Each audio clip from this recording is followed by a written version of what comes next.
Mnemonic ప్యాటర్న్లో Leo goes Ghar. Leo అంటే line, line అనేటువంటిది ఎలా అరుస్తుంది?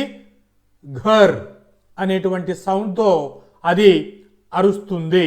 సో లియో గోస్ ఘర్ అనేటువంటి టిక్ ఇనార్గానిక్ కాంపౌండ్స్కి అప్లై చేస్తే ఈజీగా ఆక్సిడేషన్ రిడక్షన్ అనేటువంటిది ఐడెంటిఫై చేయవచ్చు. చూడండి, లియో అంటే loose electrons oxidation.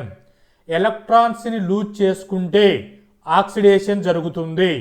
LEO Leo అని ఆక్సిడేషన్కి షార్ట్కట్ ఫామ్ చెప్పడం జరుగుతుంది. అదే రిడక్షన్కి వస్తే గెయిన్ ఎలక్ట్రాన్స్ రిడక్షన్.